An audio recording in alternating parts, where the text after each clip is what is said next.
Hello বন্ধুরা, আজ একটা নিয়ে চলে এসেছি নতুন রেসিপি। এটা হচ্ছে এঁচোড়ের নিরামিষ রেসিপি।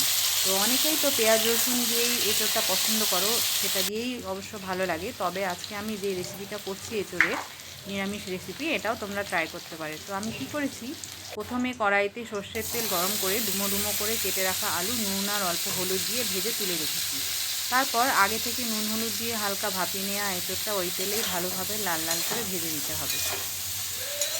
তোমরা এই রেসিপিটা যে কোনো নিরামিষ দিনে বাড়িতে করে খেতেই পারো, ভীষণ টেস্টি খেতে। আর একটু অন্যরকমভাবে রান্নাটা তোমরা দেখতে থাকো, ভিডিওটা অবশ্যই ভালো লাগবে।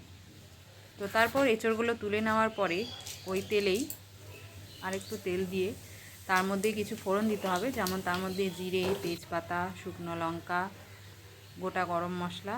আর আমি যেহেতু এটা নিরামিষ রান্না করছি, তার জন্য আমি অল্প পরিমাণে একটু হিং অ্যাড করেছি।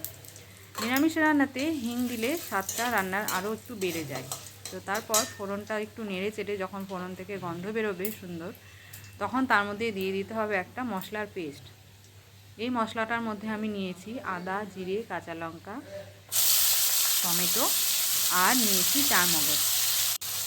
চারমগজটা নিয়েছি কারণ যেহেতু এটা আমি পেঁয়াজ রসুন দিয়ে করছি না, তো গ্রেভিটা করার জন্য, থকথকে করার জন্য আমি একটু চারমগজ আগে থেকে ভিজিয়ে রেখেছিলাম জলে। তারপর সব মশলা পিষে একসাথে ভালো করে স্মুথ পেস্ট বানিয়ে কড়াইতে দিয়ে দিতে হবে।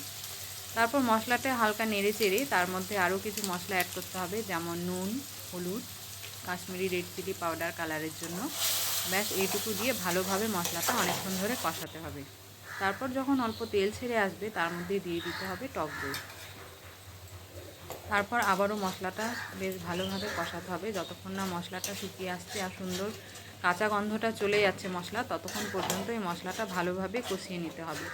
মশলা কষানোর ওপরেই নির্ভর করে রান্নার স্বাদ। মশলাটা যত ভালোভাবে কষানো যাবে, তত রান্নাটা টেস্টি হবে। তো তারপর দেখো মশলাটা আমার আস্তে আস্তে আমি অনেকক্ষণ ধরে কষিয়েছি।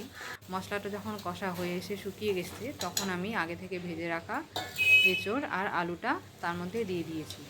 তারপর আবারও ভালোভাবে মশলার সাথে, যাতে পুরো সবজিটায় মশলা ভালোভাবে মিশে যায়, লেগে যায়, তার জন্য ভালোভাবে নেড়ে চেড়ে ভালোভাবে তরকারিটা কষাতে হবে। তার মধ্যে আমি অ্যাড করেছি কিছুটা ধনেপাতা কুচি। ধনেপাতা কুচিও নিরামিষ রান্না, আমিষ রান্না সব কিছুতেই ভালো লাগে। আর এই সময়, শীতের সময় তো ধনেপাতা প্রচুর অ্যাভেলেবেল থাকে, আর এর টেস্টও খুব সুন্দর লাগে। তারপর ধনেপাতা দিয়ে আবারও ভালোভাবে নেড়ে চেড়ে নিতে হবে। তারপর এর মধ্যে দিয়ে দিতে হবে গরম জল। ঠান্ডা জলের থেকে যে কোনো রান্নায় যদি গরম জল অ্যাড করা যায়, তাহলে সেটা বেশি সুস্বাদু হয় খেতে। তারপর গরম জল দিয়ে দেওয়ার পর আবারও ভালোভাবে নেড়ে চেড়ে কিছুক্ষণ রান্না করতে হবে, যতক্ষণ না সবজিটা সেদ্ধ হয়ে আসছে। যেহেতু আমি এটা অনেকক্ষণ ধরে সবজিটা কষিয়েছি, ভেজেছি ভালোভাবে, তার জন্য আগে থেকেই কিছুটা সেদ্ধ হয়েই গেছে। আর এখন তো আলু তাড়াতাড়ি সেদ্ধ হয়েই যায়, যেহেতু নতুন আলু। তো জল দিয়ে, গরম জল দিয়ে ভালোভাবে নেড়ে চেড়ে নিতে হবে। তারপর আর কি, নামানোর আগে চেরা কাঁচা লঙ্কা আর ঘি আর গরম মশলা, ঘি আর গরম মশলা এটা তো মাস্ট দিতেই হবে, আর চেরা কাঁচা লঙ্কা দিয়ে দিতে হবে। ব্যাস, তাহলেই রেডি নিরামিষ এঁচোড়ের রেসিপি। এই রেসিপিটা আমি করেছি, আমার বাড়িতে সবাই খুব পছন্দ করেছে, সবার খুব ভালো লেগেছে। আশা করি তোমাদেরও ভালো লাগবে। অবশ্যই তোমরা বাড়িতে ট্রাই করে দেখো।